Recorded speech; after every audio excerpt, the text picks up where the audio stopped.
Bismillahirrahmanirrahim. Assalamualaikum warahmatullahi wabarakatuh. Materi pada hari ini adalah tentang fikih mengenai poligami ya. Saya sudah menyiapkan PowerPoint dengan judul Double Movement Fazlur Rahman dan fikih tentang poligami. Double movement itu adalah metodologi ataupun cara memahami Al-Quran yang disampaikan oleh Fazlur Rahman ya. Baik, kita mulai saja. Jadi saya akan jelaskan pertama adalah tentang apa itu double movement ya. Itu jadi masih tataran ilmu fikih ya. Double movement itu adalah dua gerakan. Dua gerakan itu terdiri dari apa gitu ya. Jadi dua gerakan itu maksudnya bergerak dari masa kini, sekarang kan tahun 2020 ya, 1 Desember 2020 gitu ya. Nah, itu untuk memahami Al-Quran dengan menggunakan double movement itu harus kembali dulu ke masa turunnya Al-Quran. Tujuan kembali ke masa turunnya Al-Quran itu adalah untuk mengetahui spirit ataupun intended message of the Quran gitu ya, dengan mengetahui konteks turunnya ayat. Nah, kemudian the second movement kan double ya. The second movement adalah kembali dari masa diturunkannya ayat ke masa sekarang. Tujuan dari the second movement, gerakan yang kedua adalah untuk mengaplikasikan spirit dari Al-Quran yang kita dapat dengan kembali ke masa lalu ya.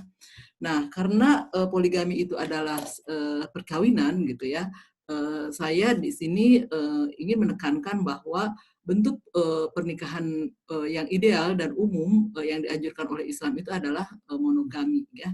Dasar hukum bermonogami itu sendiri adalah Quran surat An-Nisa ayat 3 yang justru banyak digunakan untuk melegitimasi berpoligami gitu ya. Kalau misalnya membaca ayatnya tidak sampai selesai ya.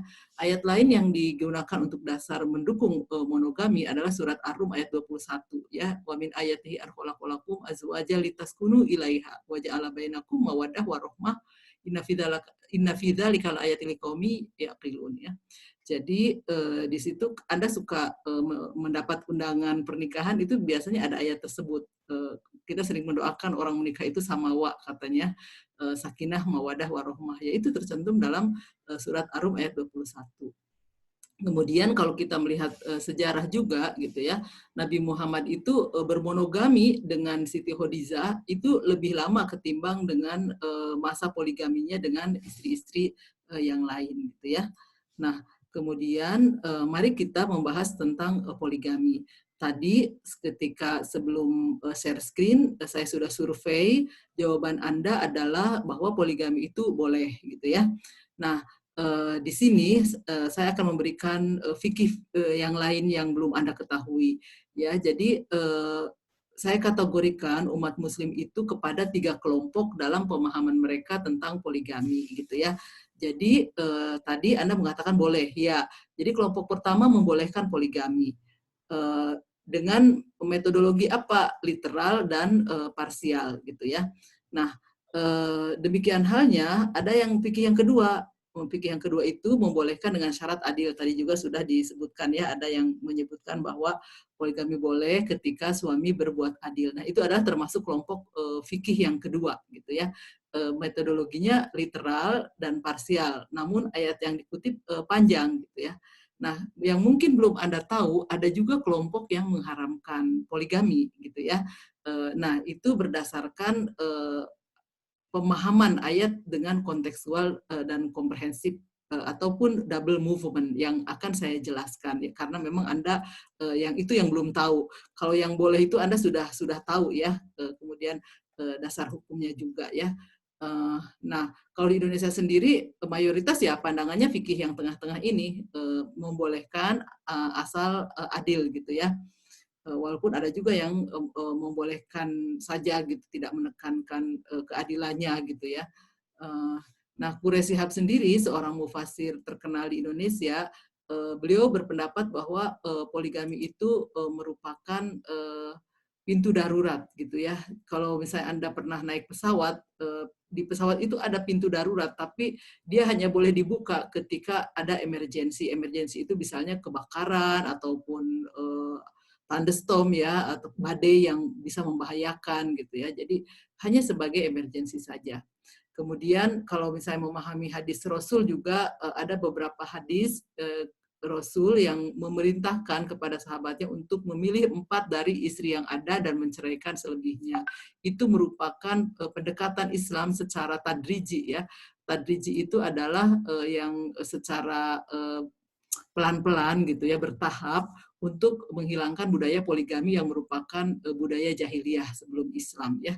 Rasul sendiri ketika masa hidupnya menunjukkan ketidaksetujuan terhadap poligami, yaitu diceritakan bahwa pada suatu hari para orang tua menawarkan anak-anak gadisnya kepada Ali ya supaya bisa menikah dengan Ali. Rasul langsung berjalan menuju mimbar gitu, kalau dalam sunnahnya gedik gitu ya, ngegedik itu jalan dengan cepat-cepat ke mimbar dan bercerita bahwa ada yang menawarkan anak gadisnya untuk dinikahkan dengan Ali dan kemudian beliau bersabda, saya tidak setuju, saya tidak setuju, saya tidak setuju. Dia mengatakannya 3 kali dan dia mengungkapkan alasannya, Fatimah adalah bagian dari diriku. Siapa yang menyakiti Fatimah, dia sudah menyakitiku.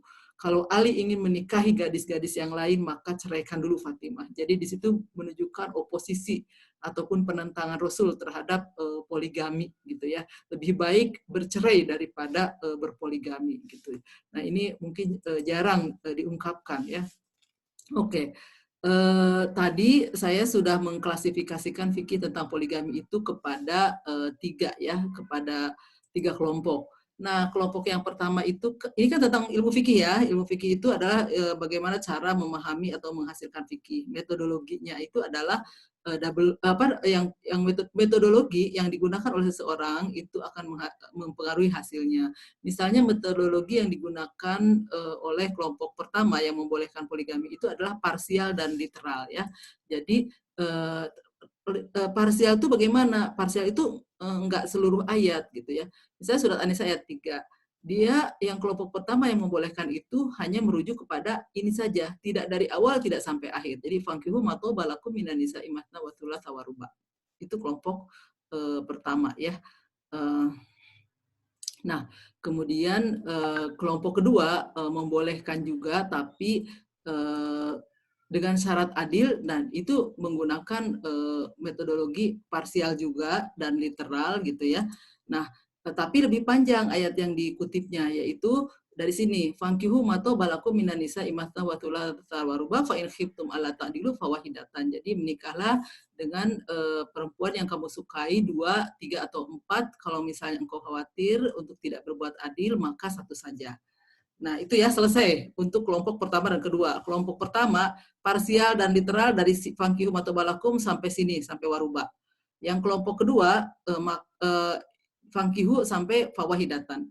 Ya, jadi nanti saya akan bertanya di ujian akhir itu bagaimana pemahaman Muslim terhadap isu poligami. Anda harus menjelaskannya bahwa kaum Muslim dikelompokkan kepada 3 dalam pemahaman mereka terhadap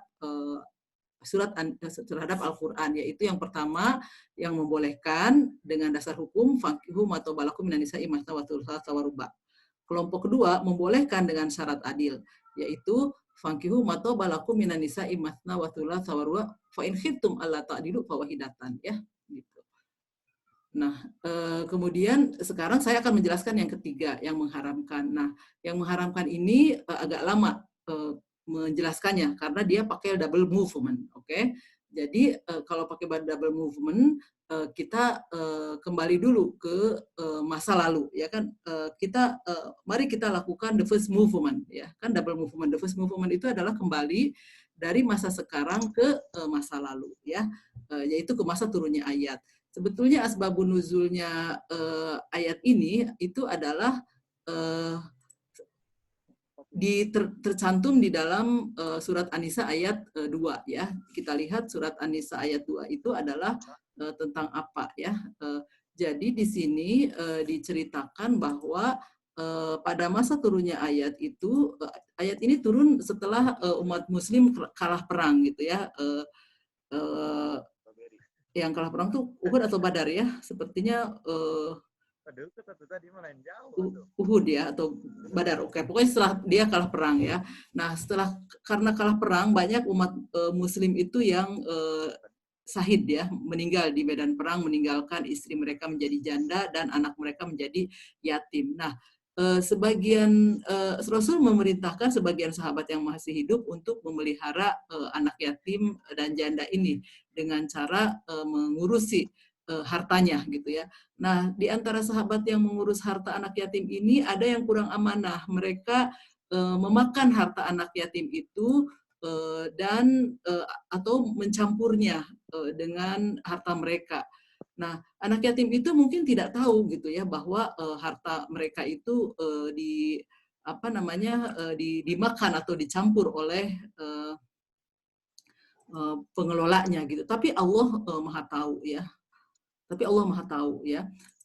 Maka di sini ditegur oleh Allah, wa atul yatama amwalahum wala tatabadarul khabitha bitoyib. Berikan harta anak yatim itu, jangan engkau campurkan yang jelek dengan yang baik. Maksudnya misalnya anak yatim punya kebun yang subur dan luas, diganti oleh mereka bahwa kebunnya itu sempit dan tandus punya dia, jadi ditukar. Kemudian juga dimakan sebagai harta anak yatim itu, dan ini ditegur oleh Allah, wala taqulu amwalahum ila amwalikum innahu kana huban kabiro. Jangan memakan hartamu ya seolah-olah itu ada harta anak yatim itu. Jangan memakan harta anak yatim itu seolah-olah itu harta kamu gitu ya. Sesungguhnya itu adalah dosa besar gitu ya. Nah, ini adalah asbabun nuzul dari surat An-Nisa ayat 3, yaitu tentang orang yang diberikan amanah untuk mengelola harta anak yatim, tapi memakan harta anak yatim itu. Nah, di antara mereka juga ada yang ingin menikahi anak yatim karena tertarik akan harta dan kecantikannya, tapi mereka enggan memberikan mahar yang pantas gitu ya. Jadi kalau misalnya yang pantasnya itu misalnya diberikan mahar ketika menikah itu 20 gram emas, tapi si sahabat itu hanya mau memberikan 10 gram emas setengahnya.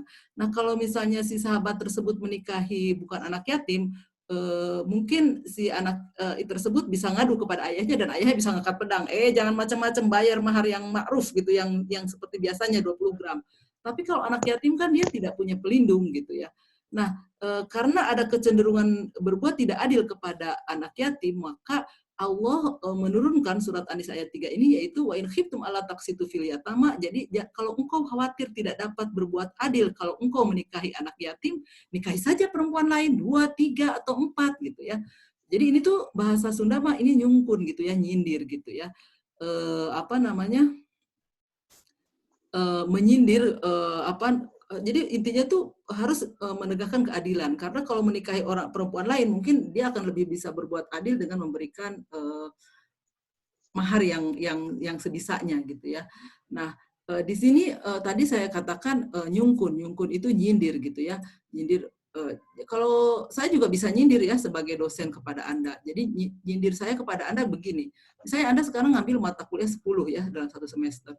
Saya bisa nyindir kepada Anda, hey, kalau kalian mau selesai S1 dengan cepat, ya kan, silahkan saja ambil mata kuliah itu 20, 30, 40 ya dalam satu semester. Gitu. Padahal dengan mengambil 10 saja, Anda pasti kerepotan karena banyak tugas yang harus Anda kerjakan gitu. Apalagi kalau misalnya Anda mengambil 20-30 mata kuliah dalam satu semester, bisa kelengar gitu ya. Dan itu bukan maksud Allah. Yang diinginkan oleh Allah adalah fa'in khiftum alla ta'dilu fawahidatan ya. Ini sudah 15 menit, saya stop dulu, nanti kita sambung lagi ya. Break dulu 10 menit ya. Oke. Jadi kita nanti masuk lagi dalam waktu yang saya kabari di WA Group. Terima kasih.